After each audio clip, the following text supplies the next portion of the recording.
afternoon. I'm Shawn Yao and this is One News Now. The Health Department has reported the country's first 2 cases of the Omicron COVID variant. One is a Filipino who returned from Japan last December 1, and the other is a Nigerian national who arrived on November 30. Both patients are currently asymptomatic and isolated in a facility managed by the Bureau of Quarantine. Authorities are now determining possible close contacts among their co-passengers during their flights. Let's get the latest now on COVID-19 updates from Malacanang. Maricel Halili is reporting to us live from Mandaluyong City via Zoom. Mase, good afternoon. We have status quo at alert level 2 until December 31. Is this still because of the Omicron variant? What's the latest? Hi, Sean. Let me clarify that when IATF spokesperson, Secretary Carlo Nograles, announced that they will implement Alert Level 2, or they will still implement Alert Level 2 nationwide, there is no confirmation yet from the health department that we have 2 Omicron cases in the country. This came after the press briefing of Secretary Nograles. Having said that, Secretary Nograles actually confirmed that they are still not confident to lowering the alert level nationwide because of the threat of Omicron. That's one. And number 2, the IATF is still finalizing the guidelines for alert level 1 status. He said that once we implement the alert level 1 in any area of the country, it will simply mean that most or majority of the businesses or the business establishments will be opened. So they have to be very careful in drafting the guidelines for alert level 1. All right, what about regarding any changes on the current travel protocols that we have in place? Have they made any changes yet? Yes, they made changes. Yesterday, they had a meeting. The IATF members had a meeting, and they approved some changes when it comes to travel protocols. It will be implemented starting December 16 until December 31. Let me enumerate the new travel guidelines, Sean. For those returning Filipinos coming from countries that are included in the green list, they have to present a negative RT-PCR test taken within 72 hours prior to the departure from the country of origin. They are also required to undergo facility-based quarantine until the release of their negative RT-PCR test taken on the 3rd day. So this part was actually changed before. Before, it was actually taken on the 5th day, but now it will be taken on the 3rd day.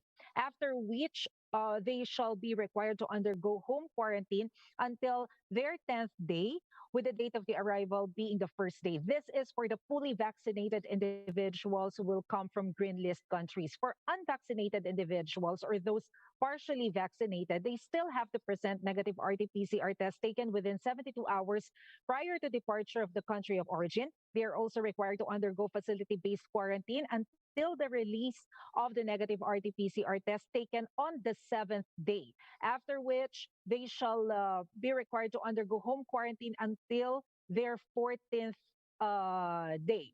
Now, for those individuals who will come from the yellow list countries, for fully vaccinated, these are the travel requirements or the travel protocols.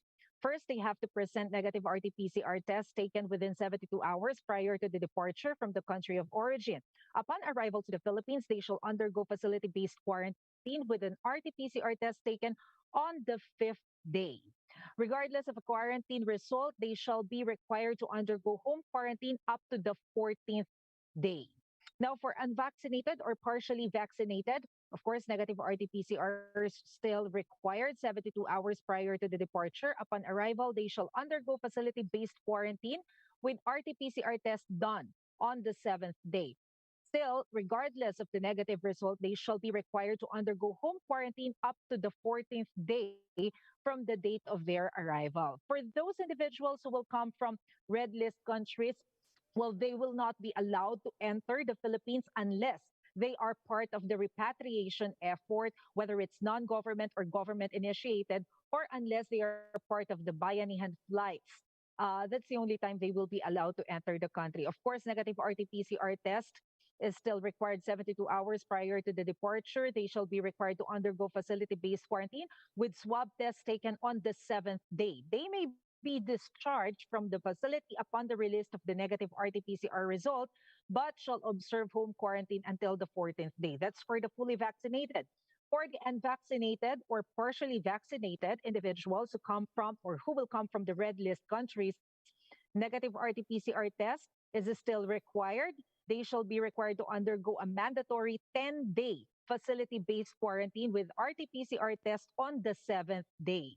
They may be discharged only upon completion of the 10-day facility, regardless of the negative RT-PCR test result, but they still have to observe home quarantine until the 14th day.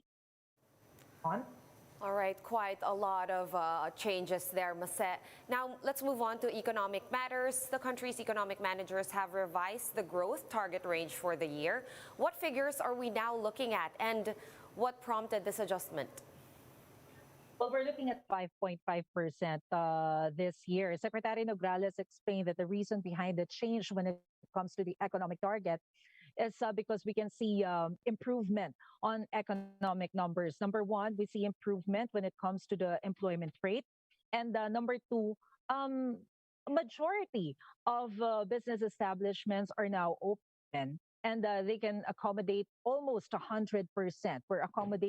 Business establishments can now accommodate up to 70% of the sitting capacity. So this is a good improvement, a huge improvement when it comes to our economy. So our economic managers are pretty much confident to change our target this year.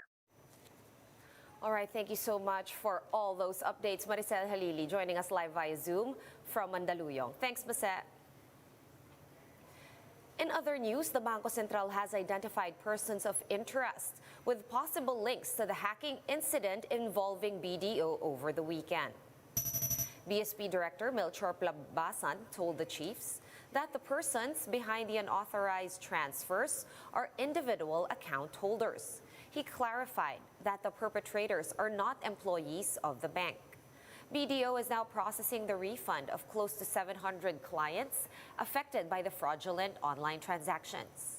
BDO clients are now being asked to get in touch with their branch of account for the refunds.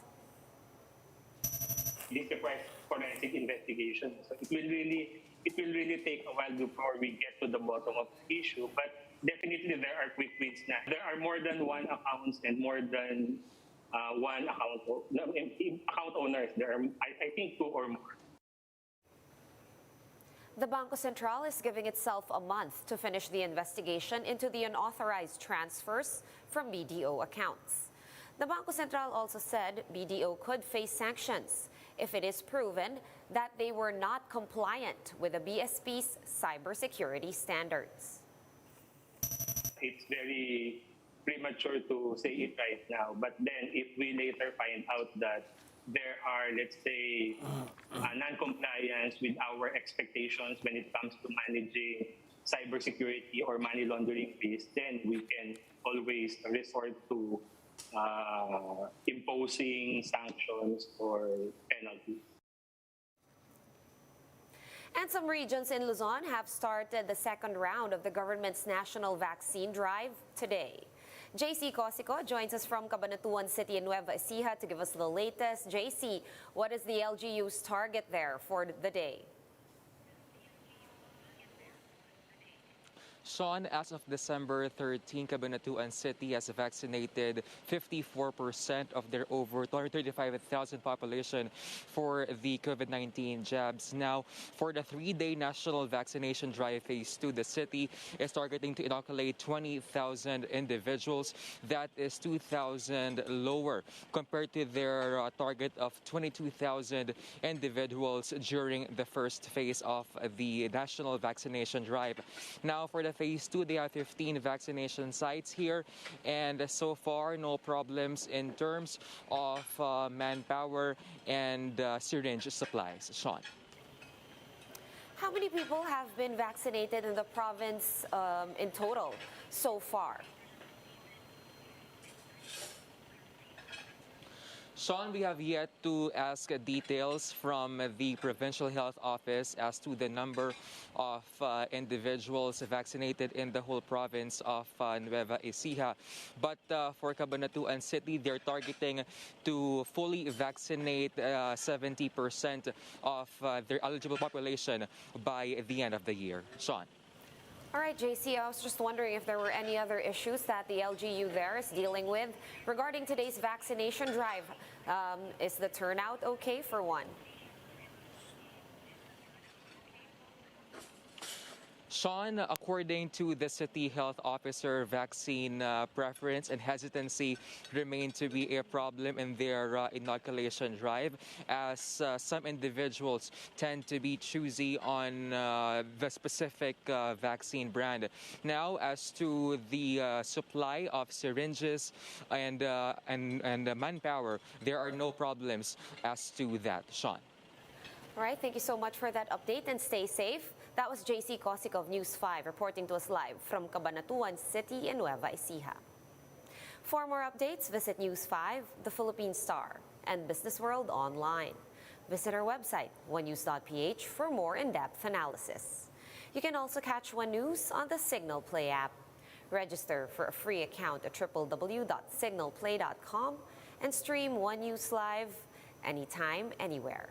Masks on, wash hands, and stay safe, Philippines. I am Sean Yao. We are One News.